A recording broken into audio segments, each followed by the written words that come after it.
నందు ప్రియమైన వారులారా, గత ధ్యానమును మనము జ్ఞాపకం చేసుకోగలిగినట్లయితే అపోస్తలుడైన పౌలు ఒక చక్కని విషయాన్ని, సత్యాన్ని ఆయన నేర్చుకుంటూ మనము కూడా నేర్చుకున్నట్లు మనకు ప్రేరేపణను ఇస్తూ ఉన్నాడు.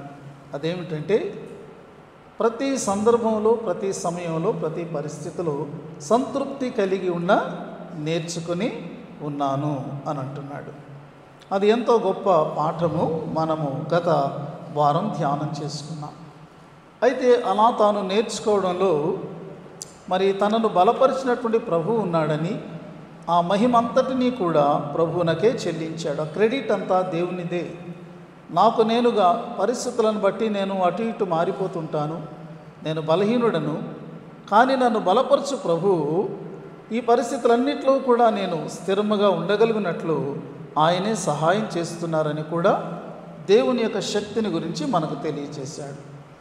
ఇక ఈ దిన ధ్యానము 4వ అధ్యాయము 14వ వచనం నుండి 20వ వచనం వరకు మనం ఫిలిప్పీ పత్రికలో 4వ అధ్యాయంలో చదువుకున్నాం. గత వారము యొక్క సబ్జెక్టే ఇక్కడ పౌలు కంటిన్యూ చేస్తున్నాడు. అదేమిటంటే ఫిలిప్పీ క్రైస్తవులు పౌలుకు ఏ రీతిగా సహకారులుగా ఉన్నారో ఆయన కంటిన్యూ చేస్తూ ఏమంటున్నాడంటే 14వ వచనం మనం చదువుకున్నప్పుడు, అయినను నా శ్రమలో మీరు పాలు పుచ్చుకొనినది మంచి పని అని అంటున్నటువంటి విషయాన్ని మనం చూస్తున్నాం. పౌలు మరి ఫిలిప్పీలో ఉన్నప్పుడు, అలాగే పౌలు ఫిలిప్పీని దాటిన తరువాత కూడా, ఫిలిప్పీని విడిచిన తరువాత కూడా ఫిలిప్పీ క్రైస్తవులు పౌలును విడిచిపెట్టలేదు.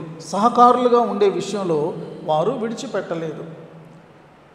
పౌలు ఫ్రీగా ఉన్నప్పుడు, అంటే సువార్త ప్రకటిస్తూ ఎటువంటి బంధకాల్లో లేకుండా ఉన్నటువంటి సందర్భంలోనూ, బంధకాల్లో ఉన్నప్పుడు వారు సహకారులుగా ఉన్నారు. ఎస్పెషల్లీ ఇప్పుడు ఉన్నటువంటి పరిస్థితి చాలా కఠినమైనటువంటిది. ఎందుకంటే అతడు రోమాలో చెరసాల్లో ఉన్నాడు. మరి కైసరు ఎదుట అతడు నిలవబోతూ ఉన్నాడు. ఏమి తీర్పు వస్తుందో, అత్యధికంగా మరి మరణశిక్షే అమలు కావచ్చు. కాబట్టి ఈ యొక్క శ్రమ చాలా మరి సీరియస్ శ్రమని, తప్పించుకోలేనటువంటి మరణమైన ఆ యొక్క శిక్ష అయినా పడేటటువంటి శ్రమని మనకు అర్థమవుతుంది. అయితే ఫిలిప్పీ క్రైస్తవులు ఇలాంటి పరిస్థితుల్లో కూడా వారు పౌలుకు సహకారులుగా ఉన్నారు.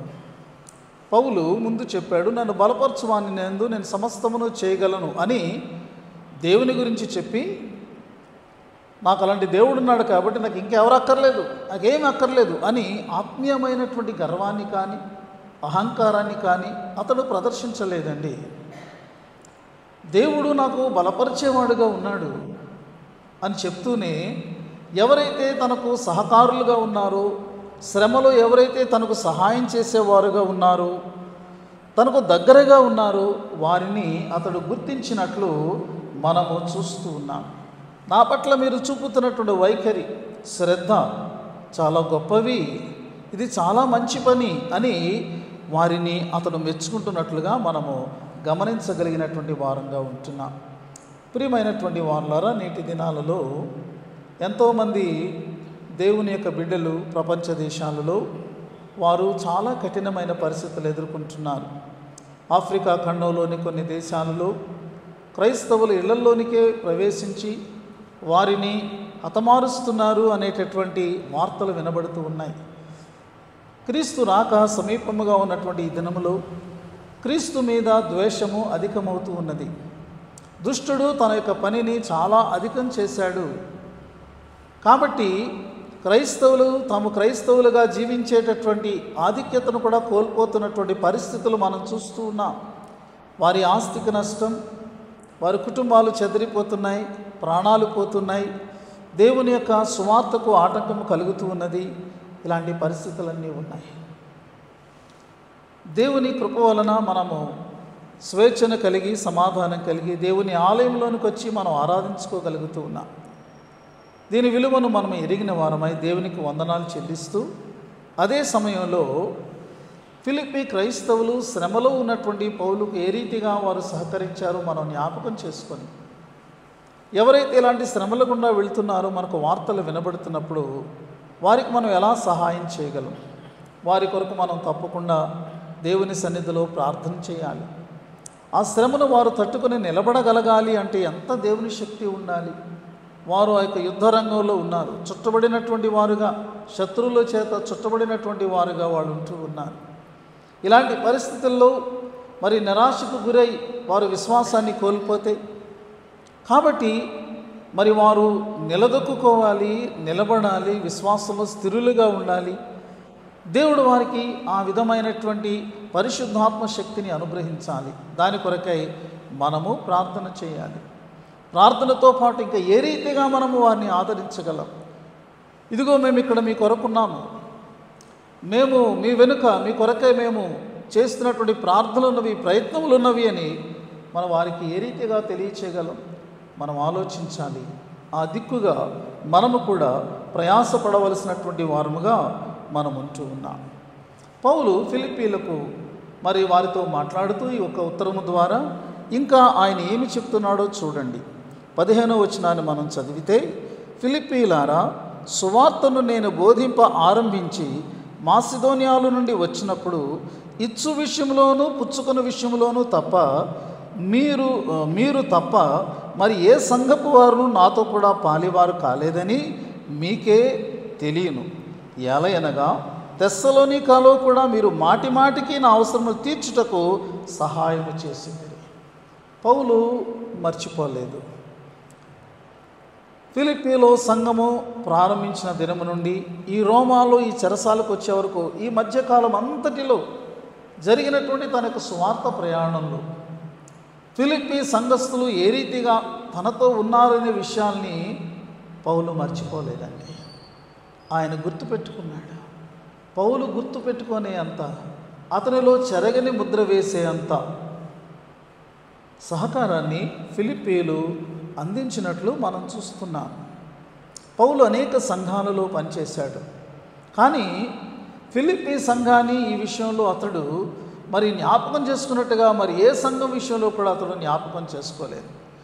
నేను ఇదిగో సువార్తను బోధింప ఆరంభించి మాసిదోనియా నుండి వచ్చినప్పటి నుండి కూడా, అంటే నేను అక్కడ సేవ చేసినప్పుడు దానిని విడిచి మిగిలిన సంఘాలలోనికి నేను వెళుతూ, పట్టణాల్లోనికి వెళుతూ అక్కడ సువార్తను ప్రకటిస్తూ సంఘాలను కడుతున్నప్పటి ఈ యొక్క మరి ప్రయాణం అంతటిలో కూడా నాతో పాటు మీరు ఉన్నట్టుగా మరి ఏ సంఘస్థులు కూడా లేరు అని అంటున్నాడు.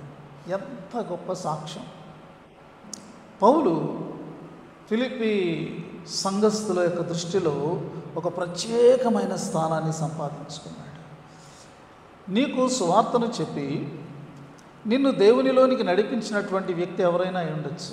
ఆయన ఒక పాస్టర్ గారు అయి ఉండొచ్చు, లేకపోతే మీ యొక్క కుటుంబ సభ్యులు అయి ఉండొచ్చు, లేకపోతే మీ స్నేహితులై ఉండొచ్చు.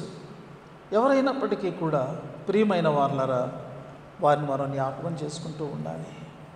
దేవుడు వారిని వాడుకున్నట్టయితే, దేవుడు వారిని ప్రేరేపించినప్పుడు వారు గనక మనలను బలపరచనట్టయితే, వారు సమయాన్ని తీసుకొని మనం ఎలా రెస్పాండ్ అవుతామో అనేటటువంటి దాన్ని పట్టించుకోకుండా నేను తప్పకుండా వెళ్ళి దేవుని వాక్యంలో నేను బలపరచాలి, దేవుని రక్షణలోనికి నేను వీరిని ఆకర్షించాలి అని వారు సమయం తీసుకుని మన కొరకు చేసినటువంటి ప్రయాసను మనం గుర్తుపెట్టుకోవాలండి.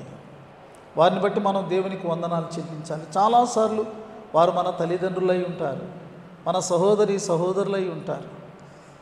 వారిని మనము దేవుని బిడ్డలుగా మనము ఎంచి గౌరవించి వారిని జ్ఞాపకం చేసుకుని వారిని బట్టి మనం దేవునికి వందనాలు చెల్లించాలి. మన వంతు మనము వారి విషయాలన్నిటిలో కూడా ఇక మీదట మనం సహకారులుగా ఉండాలి అనే విషయాన్ని మనం చూస్తున్నాం. పౌలు ఈ యొక్క ఫిలిప్పీని దాటిన తర్వాత తెస్సలోనికలకు వెళ్ళాడు. తెస్సలోనికలకు వెళ్ళినప్పుడు కూడా తెస్సలోనికలో పౌలు పరిచర్య చేస్తున్నప్పుడు మాటి మాటికి వీళ్ళు ఏం చేస్తున్నారంట, పౌలు యొక్క అవసరములను తీర్చుటకు వాళ్ళు సహాయం చేస్తూ వచ్చారట.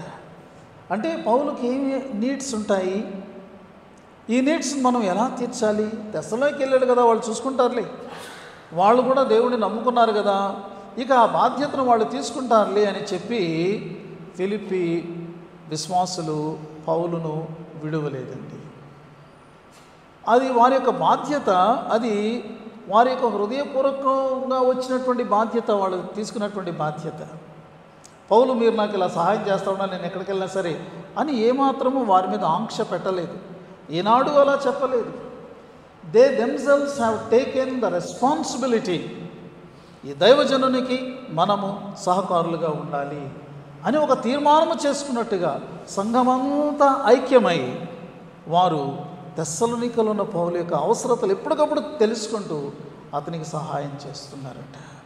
పౌలు ఇలాంటి ఈ విషయాన్ని ఆయన కొరింథీ పత్రికలో కూడా ప్రస్తావించినట్లు మనం చూడొచ్చు. పౌలు కొరింథీలకు రాస్తూ 2వ పత్రికలో ఒక మాట ఆయన కొరింథీలకు హెచ్చరికగా చెబుతూ ఉన్నాడు. చూడండి, 11వ అధ్యాయంలో 9వ వచనంలో ఈ మాట వ్రాయబడి ఉంది. 2వ కొరింథీ 11:9. మరియు నేను మీ వద్ద ఉన్నప్పుడు నాకు అక్కర కలిగి ఉండగా నేను ఎవరి మీదనో భారము మోపలేదు. మాసిదోనియా నుండి సహోదరులు వచ్చి నా అక్కర తీర్చిరి. ప్రతి విషయంలోనూ నేను మీకు భారముగా ఉండకుండా జాగ్రత్త పడితిని, ఇక ముందుకును జాగ్రత్త పడతాను. కొరింథీ సంఘంతో మాట్లాడుతున్నాడు. ఒక రకంగా కొరింథీ సంఘాన్ని పౌలు పోలుస్తూ ఉన్నాడు ఫిలిప్పీ సంఘంతో. మాసిదోనియా అంటే అదొక రీజియన్. ఆ రీజియన్లో కొన్ని పట్టణాలు ఉంటాయి.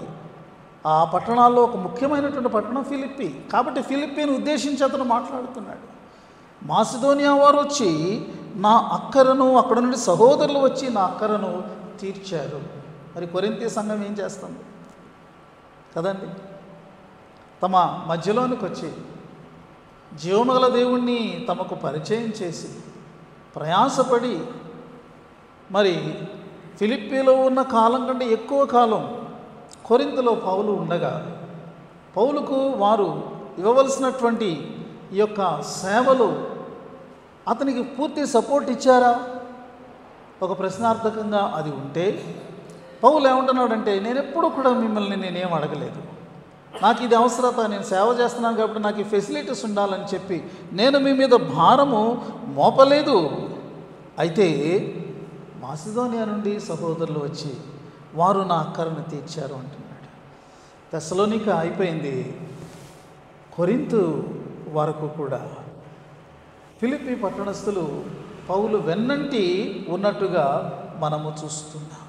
ప్రియమైనటువంటి వాళ్ళరా, ఇలాంటి గొప్ప మరి సహకారము దేవుని సేవకునికి ఎంత ఆదరణను, ధైర్యాన్ని, లేకపోతే ఒక ఫీలింగ్, సపోర్ట్ ఫీలింగ్, నా కొరకు ఆలోచించి నాకు సహకరించేవారు ఉన్నారు అనేటటువంటి ఆలోచనను దేవుని సేవకునికి ఇస్తుందో మనము అర్థం చేసుకోవచ్చు. ఇప్పుడు కూడా ఈవెన్ నౌ తెస్సలోనికలో, కొరింథీలో మాత్రమే కాదు, ఇప్పుడు రోమ్లో కూడా అదే అంటున్నాడు. మరి మనము 18వ వచనం చదువుకుంటే, నాకు సమస్తమును సమృద్ధిగా కలిగి ఉన్నది, మీరు పంపిన వస్తువులు ఎపఫ్రోదితు వలన పుచ్చుకొని ఏమీ తక్కువ లేకుండా ఉన్నారు. ఈవెన్ నౌ, ఇప్పుడు కూడా మీరేం చేశారంటే పనిగట్టుకుని ఎపఫ్రోదితు అనేటటువంటి సహోదరుణ్ణి అన్ని మైళ్ళ దూరము నుండి మీరు సేకరించినటువంటివన్నిటినీ అతనికిచ్చి నా దగ్గరకు మీరు పంపించారు. నేను వాటిని అందుకున్నాను. ఇప్పుడు నాకు ఏది కూడా తక్కువ లేకుండా ఉన్నది అని పౌలు చెబుతున్నటువంటి విషయం ఎంత గొప్ప సాక్ష్యం. అంతా కూడా అతనికి సరిపోయినంత వాళ్ళు పంపించగలిగినట్లుగా మనము చూస్తూ ఉన్నాము. ప్రియమైనటువంటి వాళ్ళరా, ఈ లోకంలో దేవుని యొక్క సేవ జరగవలసి ఉన్నది. ఎక్కడా కూడా ముందుగానే స్థానికులు స్పందించి సహకరించినటువంటి పరిస్థితులు లేవండి. మన భారతదేశానికి మిషనరీలు ఒకవేళ వచ్చారని ఆ చరిత్రను మనం జ్ఞాపకం చేసుకుంటే, ఈ విగ్రహారాధనతో నిండి ఉన్నటువంటి యొక్క దేశంలో ఇక్కడ ఉన్నటువంటి వాళ్ళు వెంటనే వాళ్ళకి ఏ విధమైనటువంటి పూర్తి సహకారాన్ని, అంటే ఫైనాన్షియల్గా, లేకపోతే థింగ్స్తో, లేకపోతే ఇతరమైనటువంటి వాటితో వారు సహకరించారా అని మనం ఆలోచన చేస్తే ఎప్పటికప్పుడు ఆ యొక్క మరి మిషనరీ సంస్థ నుండి వారికి ఫండ్ రావాల్సినటువంటి పరిస్థితి ఉంటుంది. మన వాళ్ళు సువార్త వినడమే కాదు, ఇంకా వాళ్ళు ఏదైనా మాకున్నటువంటి పేదరికంలో మాకు సహాయం చేస్తారా అని ఎదురు చూసినటువంటి వారుగా ఉన్నారు. వారు కూడా అలాగా సహకరించినటువంటి వారుగానే ఉన్నారండి. అయితే మరి యొక్క మిషనరీ సంస్థలు ఎలా పోషించబడతాయి, మిషనరీలు ఎలా పంపబడతారు, ఏ రీతిగా ఇంకా దేవుడు తెలియనటువంటి వారికి సువార్త ప్రకటించబడుతుంది? ఇదంతా ఎక్కడి నుంచో జరగదు కదా. దీనంతటికీ కూడా పాలిభాగస్తులుగా ప్రతి క్రైస్తవ సంఘం ఉండాలి, ప్రతి క్రైస్తవ కుటుంబము కూడా ఉండాలి. దేవుని సేవలో నీ పాలిభాగం ఎంత? దేవుని యొక్క పరిచర్యలో, స్వార్థ పరిచర్యలో నీ యొక్క వంతు నువ్వు ఎంత ఇవ్వగలుగుతున్నావు? లేకపోతే యొక్క స్వార్థ ప్రచారం జరగడానికి మిషనరీల కొరకు నీవు ఇచ్చేటటువంటిది ఎంత? మనొకసారి దానిని మనం లెక్క వేసుకుంటూ ఉండాలండి. మనం దేవునికి వచ్చి కానుకలు సమర్పిస్తున్నా మంచిదే, కృతజ్ఞతార్పణలు మనం సమర్పిస్తున్నా మంచిదే. ఆ కృతజ్ఞతార్పణలు దేవుడు మనం చేస్తున్న మేళ్లకు ప్రతిగా మనం చేస్తున్నటువంటిదే, అంతవరకే. దానిని మిషనరీ సంస్థల కొరకు మనం ఆలోచించడానికి లేదు, వేరొక దానికి ఆలోచించడానికి లేదు. తప్పకుండా మనము మరి స్వార్థ సేవ కొరకైనటువంటి, స్వార్థికుల కొరకైనటువంటి ఒక నిధిని మనము కుటుంబ పక్షంగా మనం ఏర్పాటు చేసుకొని మనము ఇవ్వవలసినటువంటి వారముగా మనం ఉంటూ ఉన్నామండి. ఒక కుటుంబాన్ని, ఒక మిషనరీని మనం పోషించగలిగితే అతడు పనిచేసే గ్రామంలో అనేక మంది రక్షణ పొందుతారు. అతడు నా జీవనోపాధి ఎలాగా అనేటటువంటి చింత లేకుండా మనమిచ్చే సపోర్ట్ని బట్టి అతడు ఆ యొక్క ఆలోచన బెంగ లేకుండా చక్కగా సేవ చేయడానికి అవకాశం ఉంటుంది. కాబట్టి ఈరోజు మనము ఫిలిప్పీ సంఘము ద్వారా ఎంతగానో ప్రేరేపించబడుతున్నామని నేను మీకు జ్ఞాపకం చేస్తూ ఉన్నాను. పౌలు ఈ మాటలన్నీ ఎందుకు చెప్తున్నాడు? ఈ మాటలన్నీ చెప్తే ఫిలిప్పీ సంఘస్థులు ఇంకా తనకు ఏదేదో ఇస్తారనేటటువంటి ఒక ఆశతోట పౌలు 17వ వచనంలో దానిని క్లారిఫై చేస్తున్నాడు. నేను ఈవిని అపేక్షించి ఇలాగు చెప్పుట లేదు. మీరు ఇంకా ఏదో నాకు ఇస్తారనేటటువంటి ఆశతోటి నేను చెప్పట్లేదండి. మీకు తెలుసు, కేవలము నేను ఏదైనా తీసుకున్నానంటే మీ దగ్గర నుండి, ఇంకే సంఘం నుండి నేను తీసుకోలేదు.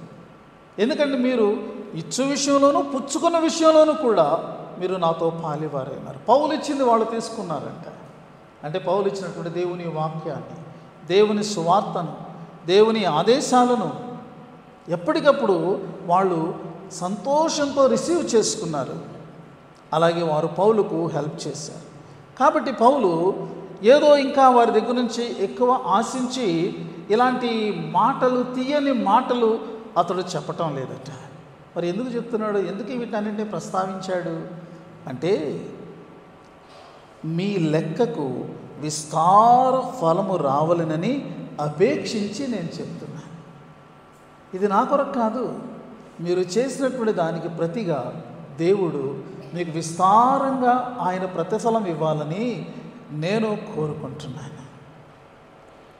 ప్రియమైనటువంటి వాళ్ళని ప్రభువారు మనకు చెప్పినటువంటి మాట మనం జ్ఞాపకం చేసుకోవాలి. మత్తయి సువార్తలో 10వ అధ్యాయంలో 40 నుండి 42 వచనాల్లో ప్రభువారు ఈ మాటలు చెప్పారండి. మత్తయి సువార్త 10వ అధ్యాయం 40 నుండి 42.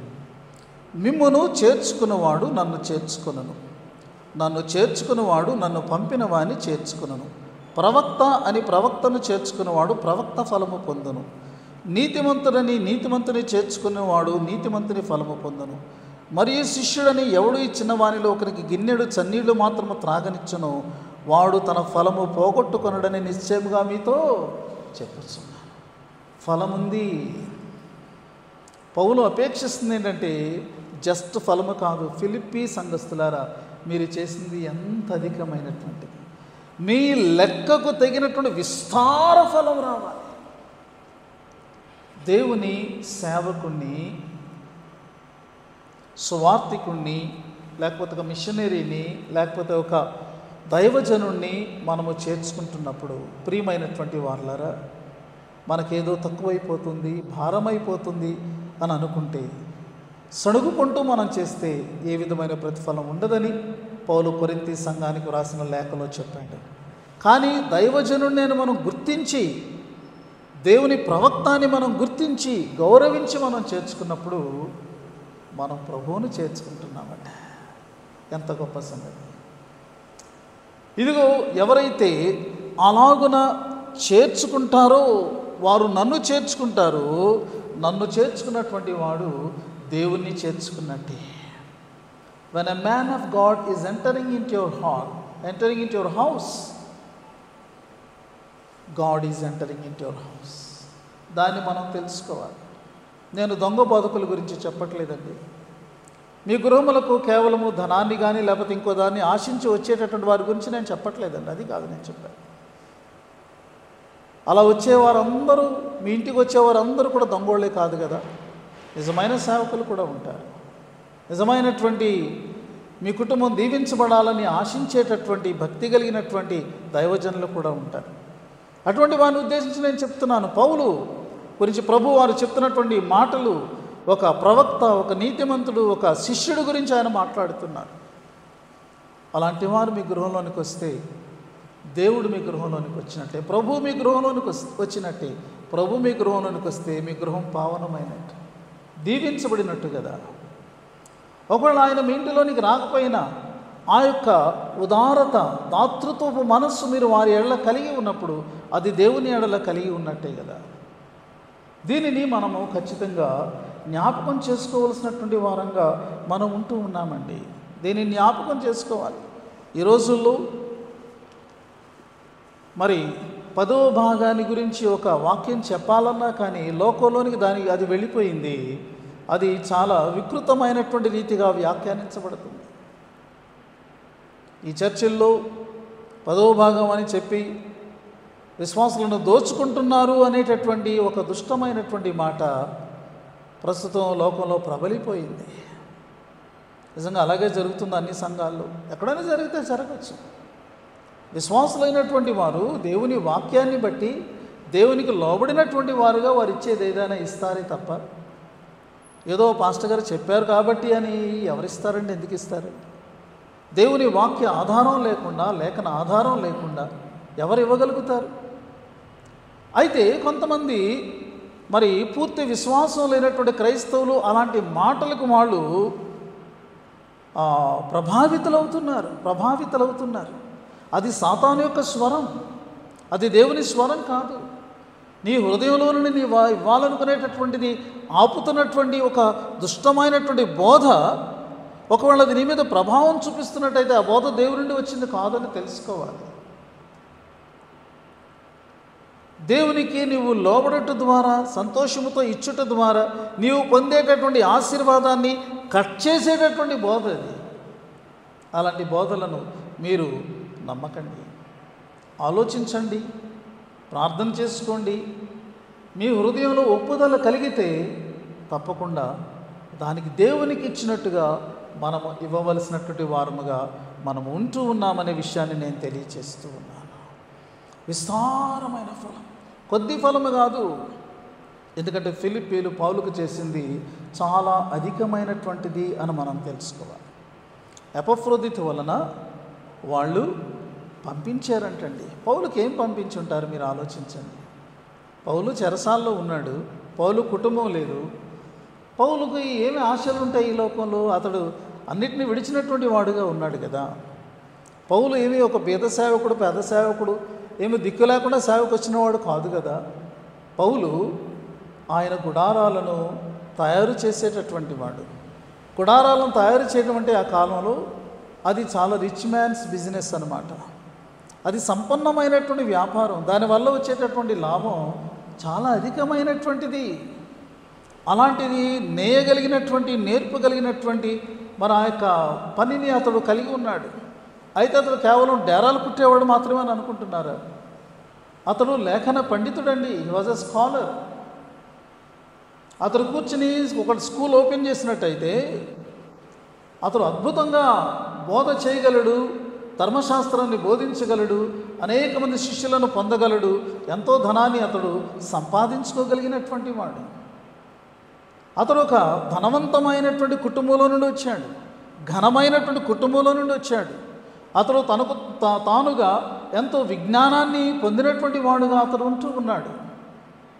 కానీ వాటన్నిటినీ త్యజించి, వాటిని ప్రక్కన పెట్టి అవసరమైనప్పుడే అతడు గుడారాన్ని లేచాడు. సువార్తికుడైన తర్వాత అతడు ఆ వృత్తిలో అలాగే కొనసాగిపోలేదు.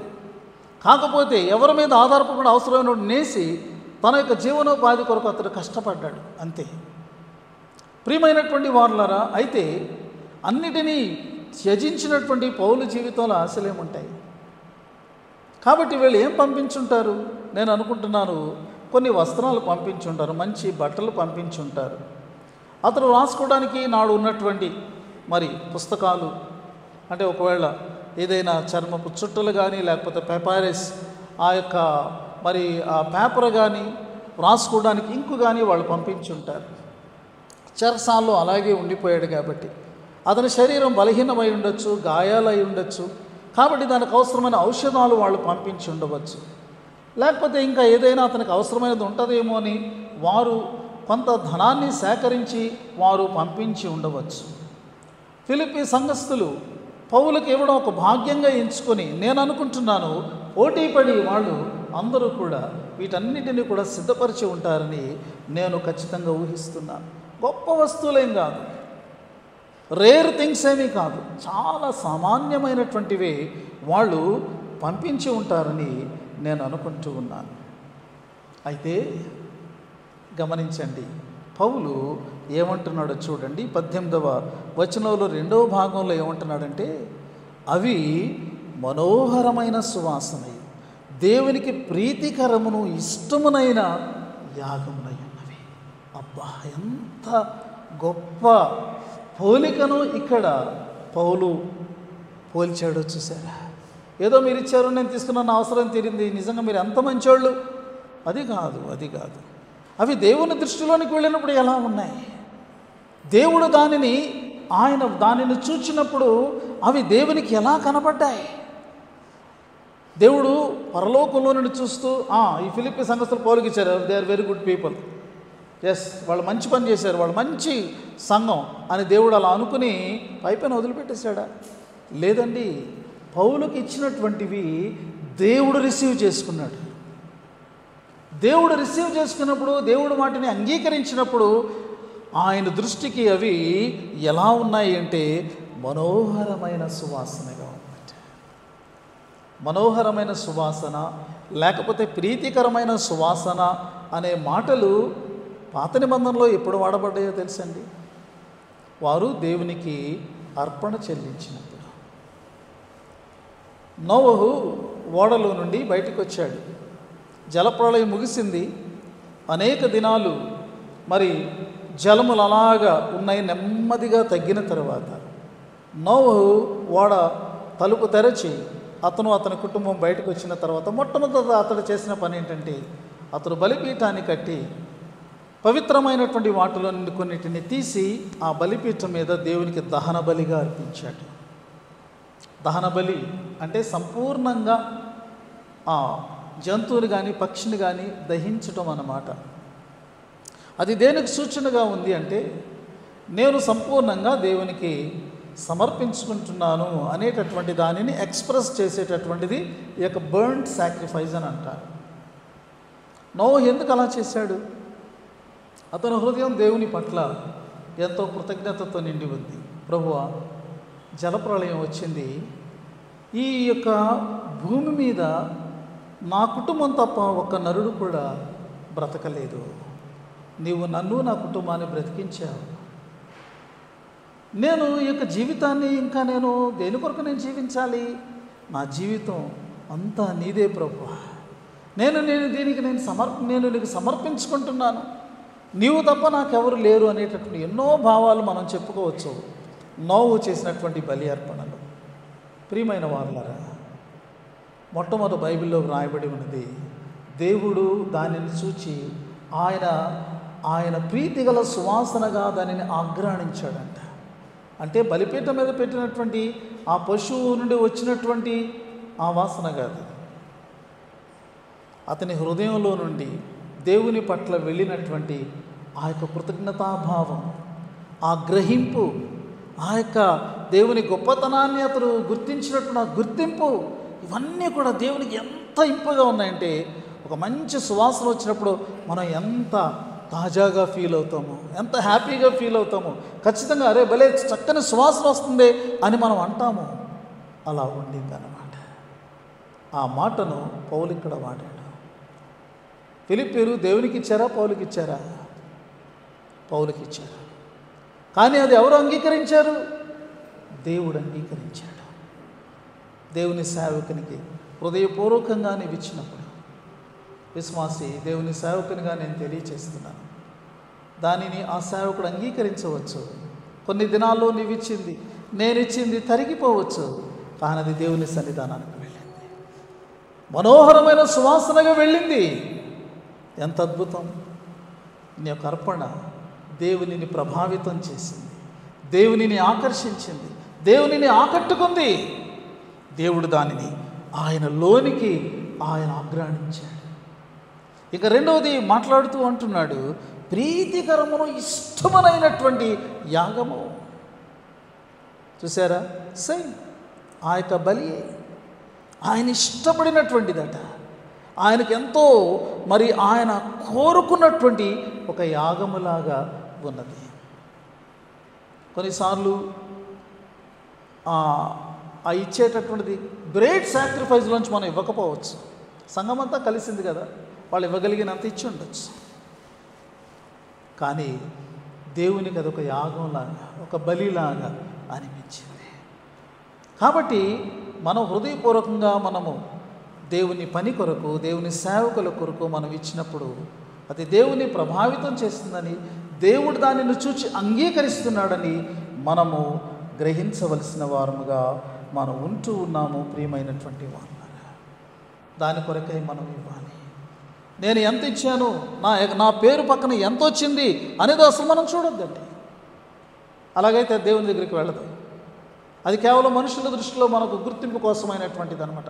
అయినప్పటికీ మనం ఇవ్వాలి, మన గుర్తింపు కోసం కాదు, కానీ అది మరి దేవునికి అది ఇష్టమైనటువంటిదిగా సువాసనగా ఉండాలి. నేనేది అర్పించినా నా దేవుడు దాన్ని సువాసనగా అంగీకరించాలి, యాగముగా దేవునికి అది దేవుని ముందు ఉండాలి అనే దృష్టితో మనం ఇవ్వగలిగితే ఎంత గొప్ప భాగ్యం. ప్రియమైన వారలారా, ఇక్కడితో ఎండ్ అయిపోయిందా ఈ సబ్జెక్టు? చాలా కంటిన్యూషన్ ఉందండి. దీని తర్వాత ఉన్నటువంటి వచనం బైబిల్లో ఉన్నటువంటి వాగ్దానాలలో ఒక అద్భుతమైనటువంటి వాగ్దానం. దీన్ని మీరు కంటత పెట్టచ్చు. ఫిలిప్పీ 4:19 కాగా దేవుని ఐశ్వర్యము చొప్పున క్రీస్తు యేసునందు మహిమలు మీ ప్రతి అవసరమును తీర్చును. మనం అండర్లైన్ చేసుకోవాల్సింది, 2 లైన్లు అండర్లైన్ చేసుకోవాల్సింది ఏంటో తెలుసండి? కాగా. కొంతమంది ఏం చేస్తారో తెలుసా? కాగా పక్కన పెట్టేసి దేవుని యొక్క మహిమ ఐశ్వర్యంలో యేసుక్రీస్తున్న ప్రతి అవసరం తీర్చేస్తానని దేవుడు చెప్పాడు కాబట్టి మనము దేవుణ్ణి అడిగేద్దామని కాగా అనే మాటను పక్కన పెట్టి వీళ్ళ యొక్క మాటలే పట్టుకుంటారు. కానీ ఈ యొక్క వాగ్దానం ఎవరికుంది ఇది?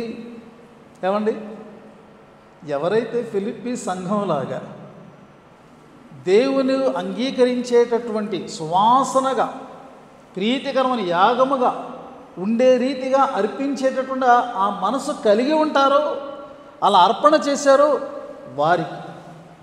అందుకని కాగా. సో అలాంటి వారి విషయంలో దేవుడు ఎలా ఇస్తాడు అంటే ఇక్కడ వ్రాయబడింది చూసారా? దేవుడు తన ఐశ్వర్యము చొప్పున క్రీస్తు యేసునందు మహిమలో మీ ప్రతి అవసరమును తీర్చును అని వ్రాయబడి ఉన్నది. అలెగ్జాండర్ గురించి ఒక చిన్న కథ నేను విన్నాను. అందులో ఏంటంటే, అలెగ్జాండర్ దగ్గరికి ఒక ఆయన వస్తాడు. వచ్చి, అయ్యా నేను కష్టంలో ఉన్నాను, బాధలో అప్పుల్లో ఉన్నాను, కాబట్టి నాకు ఇంత ధనం కావాలి, ఇన్ని బంగారు నాణ్యాలు కావాలని అడుగుతాడు. అలెగ్జాండర్ ఏం చేస్తాడంటే వెంటనే తన యొక్క ట్రెజరర్ని పిలిచి, ఇదిగో ఇతనికి ఇంత అమౌంట్ కావాలంట, నా దగ్గర అప్లికేషన్ పెట్టుకున్నాడు, వెంటనే దాన్ని అతనికి చెల్లించు అంటాడు. అతను దాన్ని తీసుకుని ఆ ట్రెజరర్ చదివి అలెగ్జాండర్ గారితో అంటాడు, అయ్యా మీరేంటి ఇంత డబ్బులు ఇచ్చామనుకోండి మన ఖజానా ఖాళీ అయిపోతుంది, అతను ఎంత అడిగాడో చూసారా మీరు అన్నప్పుడు అలెగ్జాండర్ ఏమంటాడు తెలుసా? అయ్యయ్యో అలాగా నేను చూసుకోలేదులే అని చెప్పి ఆయన సరిదిద్దుకోవడం కాదు. ఆయన ఏమన్నాడో తెలుసా? అలెగ్జాండర్ అంత ఇవ్వగలడని అతను నమ్మాడు, నన్ను అంత గొప్పగా ఊహించుకున్నాడు, అతని నమ్మకాన్ని నేను బొమ్మ చేయలేను, కాబట్టి ఖజానా ఖాళీ అయిపోయినా సరే ఇమ్మని చెప్పాడు. మన దేవుని యొక్క రేంజ్ ఏంటో తెలుసండి, మన దేవుని యొక్క స్థాయి ఏంటో తెలుసా? మహిమ స్థాయి. That is the range of glory. ఆ యొక్క రేంజ్లో ఈ భూప్రపంచంలో విశ్వంలో ఇంకెవరో లేరండి. దేవుని యొక్క ఐశ్వర్యం ఎంతో తెలుసా? అన్కౌంటబుల్. దానిని మనము లెక్కించలేము. దేవుని గాదెలు ఎప్పటికీ కూడా ఖాళీ కావు. పరలోకపు గానుగలు ఎప్పటికీ కూడా అవి ఆగిపోవు. ఎప్పుడు అవి పనిచేస్తూనే ఉంటే అందులో నుండి వచ్చేటటువంటి క్రొత్త తైలము, ద్రాక్షారసము అవి ఎన్నటికీ ఆగిపోవు. అవి నిరంతరమైనటువంటి ప్రవాహాలే. దేవుని ఖజానా ఎన్నటికీ కూడా అది నిండుగానే ఉంటుంది, ఖాళీగా ఉంటుంది. అది మన దేవుని యొక్క స్థాయి. ఇప్పుడు దేవుడు ఏ రేంజ్లో మనకిస్తాడు అంటే తన రేంజ్లో మనకిస్తాడట. క్రీస్తు యేసు నందు త్రూ జీసస్ క్రైస్ట్, బికాస్ మీరు యేసు క్రీస్తులో ఉన్నారు కాబట్టి. ఆయన ఎన్ని అవసరతలు తీరుస్తాడు అంటే నీ ప్రతి అవసరత, నీ అవసరత ఏదైనా, అది ఏ రంగంలో ఉన్నా, అది కుటుంబానికి సంబంధించిందా, ఉద్యోగానికి సంబంధించిందైనా, వ్యాపారానికి సంబంధించిన ఏదైనా నువ్వు చెప్పు, ప్రతి అవసరమును ఆయన తీర్చు. ఎంత గొప్ప వాగ్దానం ఫిలిప్పీ సంఘం పొందుకుంది. ఇది లూదియా దగ్గర ప్రారంభించబడింది. లూదియా, అయ్యా మీరు మా ఇంటికి వచ్చి మీరు ఆతిథ్యం స్వీకరించాలి ఫస్ట్ చెప్పింది. మీరు అలా రాకపోతే నేను విశ్వసించలేదని మీరు అనుకుంటున్నట్టు అని ఒక సెంటిమెంట్ పెట్టింది. అమ్మా నువ్వు విశ్వసించావు, నువ్వు దేవుని బిడ్డవని మేము నమ్ముతున్నావని నిరూపించడానికైనా వీళ్ళు ఖచ్చితంగా వెళ్ళాలి అంటే అలాగా ఆమె వారిని ఆకర్షించింది. అలాంటిది ఈరోజు సంఘమే గొప్ప దాతృత్వపు సంఘంగా మారిపోవడానికి ఆమె కారణమైంది. మనము కూడా ఇలాంటి ప్రేరేపణను ఇవ్వగలిగితే ఎంతో గొప్ప సంగతి. చివరి వచనం ఒక మాటలో చెప్పి నేను ముగిస్తాను. 20వ వచనంలో, మన తండ్రి అయిన దేవునికి యుగయుగములు మహిమ కలుగునుగాక ఆమేన్. దేవుని యొక్క సమృద్ధి, బౌంటిఫుల్నెస్ అంత అధికమైనటువంటిది. దేవుని యొక్క జనరాసిటీ, దాతృత్వం అంత అధికమైనటువంటిది. కాబట్టి ఆ తండ్రి అయిన దేవునికి యుగయుగములు కూడా మహిమ మనము చెల్లింప బద్దులమై ఉన్నాము. ప్రియమైనటువంటి వారులారా, మరి ఫిలిప్పీ సంఘం ఎలా ఉందో మనము నేర్చుకున్నాము. దేవుని సేవకుల పట్ల ఎలా ఉందో మనం నేర్చుకున్నాం. అందువల్ల వారు ఎలాంటి వాగ్దానాలు పొందారో మనం నేర్చుకున్నాం. మనం కూడా అలాంటి సంఘంగా, కుటుంబాలుగా, విశ్వాసులుగా ఉండడానికి పరిశుద్ధాత్మ సహాయాన్ని కోరుకుందాం. పరిశుద్ధాత్మ దేవుడు మన వినికిడిలో వాక్యాన్ని ఫలింపచేయునుగాక.